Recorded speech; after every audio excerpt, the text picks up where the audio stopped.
Yang ketiga, yakuna khalisan.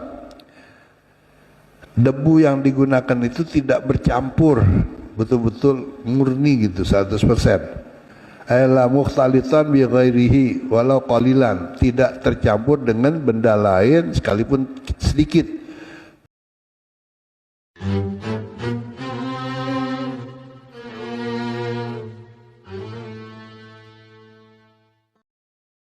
Campur dengan kapur umpamanya ya dan sebagainya. Jadi tanah benar. Ayakuna lahu hufarun. Debu itu harus berupa gubar-gubar ya debu gitu, bukan tanah lempung gitu ya. Artinya yang ada debunya. Nah sekarang menurut para ahli ini semua ada debunya nih, cuman nggak kelihatan gitu. Karena itu kalau ada orang tayamum di tembok di apa itu banyak mengatakan nggak apa-apa gitu. Apalagi kalau kita cari debu kotor segala macam lebih masalah lagi gitu. Jadi dinyatakan oleh yang meneliti itu semua ada debu-debunya nih.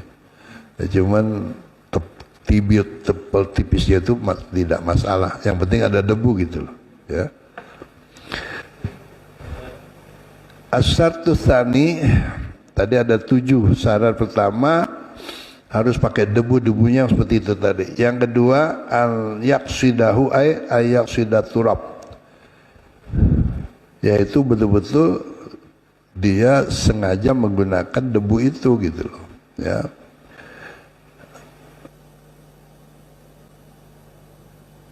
Bihaitu yaltasiku ya, bil adwi, yang kiranya debu itu bisa nempel ke anggota gitu ya, betul-betul diyakini begitu.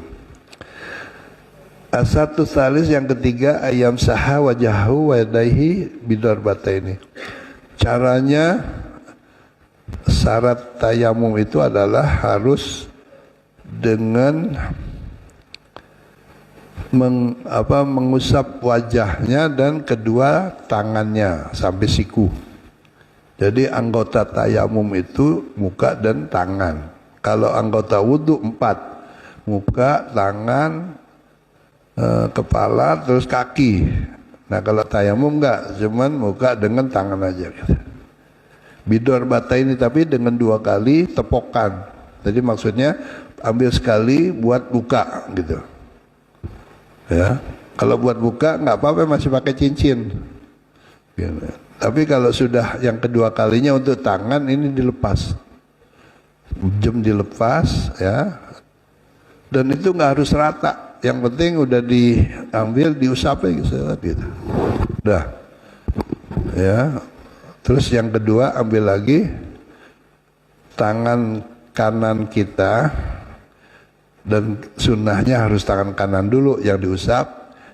Jadi yang mengusap tangan kanan itu adalah kiri. Jadi karena itu yang ada debunya kan kiri nih, taruh tangan kanan di atas tangan kiri gini, gitu, tempel. Jempolnya nggak usah, yang 4 jari, tarik ke atas, terus sampai siku, puter, giniin, terus jempol ketemu jempol, gitu. Nggak harus rata-rata gitu, nggak. Yang penting begini, tempel gitu. Cepet juga apa-apa, yang penting jalan gitu. Nah ini kan belum pakai nih. Untuk kiri sekarang, tempel lagi sini, tarik ke belakang terus gitu. Mudah sekali sebenarnya, nggak usah pakai pelan-pelan gitu supaya rata, enggak. Karena ini tidak ada syarat rata, enggak. Yang penting diusap gitu. Nah, kemudian ayuzilan najasat awalan, ketika tayamum najisnya harus dibuang dulu. Kalau ada najis seperti kita istijak apa segala macam. Satu khamis ayat tahida fil kiblati qablahu inda Ibni Hajar wala yustaratu dzalika inda Ramli. Syarat berikutnya orang tayamum itu tentunya untuk sahnya sholat kan gitu. Karena sholat sah kalau suci dari hadas. Sementara hadas cara menghilangkannya dengan cara wudhu. Wudhu nggak ada air, harus tayamum jalan keluarnya itu pun bukan menghilangkan hadas, tapi niatnya nawaitu tayamum li istibahati sholah, aku niat tayamum untuk sahnya sholat, gitu aja. Nah oleh karena itu sebelum tayamum disyaratkan menurut Imam Ibnu Hajar kita harus tahu dulu kiblatnya. Kiblatnya kemana nih, ke sono gitu ya, gitu. Tapi menurut Ibnu Romli nggak perlu, itu nggak disyaratin. Asyartu sadis ayakun tayamum ba'da dukhulil waktu. Syarat sahnya tayamum itu dikerjakan sesudah masuknya waktu.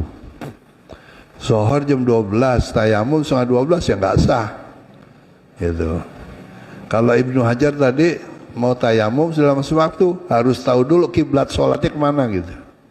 Tapi kalau Imam Romli nggak menyaratkan itu. Yang terakhir, yang keenam ya, ada 6. Tadi ada sab'atun, ada 7. Syarat 7 adalah ayat tayammum likulli fardin. Tayamum itu harus dilakukan setiap mengerjakan sholat fardu, walaupun belum batal. Zuhur udah ujung, deket asar, dia tayamum, selesai zuhur masuk waktu asar, tayamum lagi gitu. Nggak boleh terus sholat lagi dengan tayamum yang 1 kali tadi itu, harus 2 kali tayamum lagi. 2 kali sholat fardu, 2 kali tayamum. Tapi kalau sholatnya tidak wajib seperti sholat ba'diyah sunat, qobliyah sunat gitu boleh, ya boleh dikerjakan dengan 1 kali tayamum gitu, ya.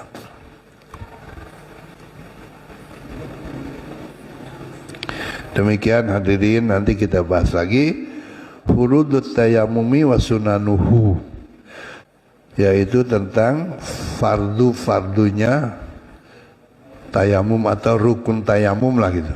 Kan di dalam wudu juga ada apa, arkanul wudu, sunanul wudu. Begitu juga tayamum, ada arkanut tayamumi dan sunanut tayamumi. Karena waktu sudah masuk isya, nanti kita lanjutkan insyaallah pada giliran berikutnya ya. Insyaallah.